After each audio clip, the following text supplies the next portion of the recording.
বরাহস্বামী মন্দির। বরাহস্বামী যখন হিরণ্যাক্ষকে বধ করেন, তখন ঋষিরা তাকে প্রার্থনা করে বলেন, স্বামী, আপনি পৃথিবীতে অবস্থান করুন, আমাদের রক্ষা করুন এবং অন্যদেরও দর্শন দিন। বরাহস্বামী বলেন, আমি তোমাদের ইচ্ছা পূরণ করব, এবং তিনি ভেঙ্কটাচলে অবস্থান শুরু করেন। পরবর্তীতে ভৃগু মহর্ষি নারায়ণকে পরীক্ষা করলে লক্ষ্মীদেবী ক্রুদ্ধ হয়ে বৈকুণ্ঠ ত্যাগ করেন। লক্ষ্মী ছাড়া বৈকুণ্ঠে থাকতে না পেরে নারায়ণ বরাহস্বামীর কাছে ভেঙ্কটাচলে আসেন। বরাহস্বামী তাকে এই আগমনের কারণ জিজ্ঞাসা করলে নারায়ণ সব ব্যাখ্যা করেন এবং বরাহস্বামীর কাছে কলিযুগের শেষ পর্যন্ত ভেঙ্কটাচলে থাকার অনুমতি চান। বরাহস্বামী বলেন, যথাযথ মূল্য দিলে আমি তোমাকে স্থান দেব। নারায়ণ বলেন, এই মুহূর্তে আমার সঙ্গে লক্ষ্মী অর্থাৎ ধন নেই, তাই আমি তা দিতে পারব না।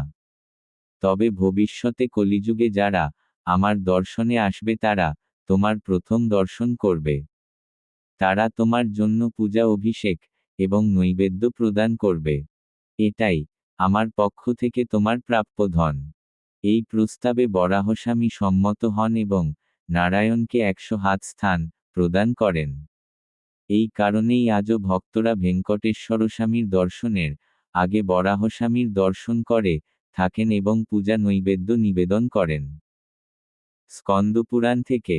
ভেঙ্কটাচল পর্বতে বাসকারী ভেঙ্কটেশ্বরস্বামীর একনিষ্ঠ ভক্ত বাসু একদিন নারায়ণপুরের শাসক তন্ডমানের কাছে এসে বলেন, হে রাজা, একদিন একটি সাদা বরাহ শূকর আমার ধানের ক্ষেত ধ্বংস করছিল। আমি তাকে তাড়াতে গেলে সে স্বামী পুষ্করণীর কাছে একটি গর্তে পালিয়ে যায়। আমি সেই গর্ত খনন করতে গিয়ে অজ্ঞান হয়ে পড়ি।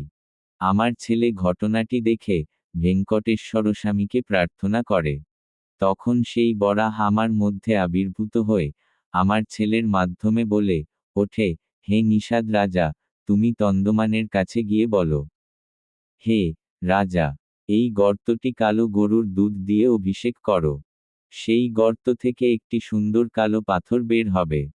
সেই পাথর দিয়ে আমার একটি মূর্তি তৈরি করো, যেখানে বরাহ মুখ থাকবে আমার বাম উরুর ওপর, ভূমি দেবী বসে থাকবেন এবং আমি দাঁড়িয়ে থাকব। আমার জ্ঞান ফেরার পর আমার ছেলে সবকিছু আমাকে জানায়। তুমি তন্ডমান বসুর কথা শুনে বলেন, তুমি যেমন বলছো আমি তেমনই করব। এরপর তিনি মন্ত্রীকে আদেশ দেন, আমাদের কালো গরুগুলিকে ভেঙ্কটাচলে নিয়ে যাও। পরে তন্দমান অন্তঃপুরে রানী এই ঘটনার কথা জানান এবং বিশ্রাম নিতে যান। সেই রাতে তন্দমান স্বপ্নে দেখেন, তার অন্তঃপুর থেকে স্বামী পুষ্করণীর একটি গোপন সুড়ঙ্গ পথ রয়েছে। সকালে উঠে তিনি সত্যিই সেই সুড়ঙ্গটি আবিষ্কার করেন। তিনি সেই পথ ধরে স্বামী পুষ্করণীতে পৌঁছে বরাহস্বামীর নির্দেশমতো কালো গরুর দুধ দিয়ে গর্তটি অভিষেক করেন। তখন সেই গর্ত থেকে একটি সুন্দর কালো পাথর বের হয়, যার দ্বারা বরাহস্বামীর সঙ্গে ভূমি দেবীর মূর্তি তৈরি করে একটি মন্দির প্রতিষ্ঠিত হয়।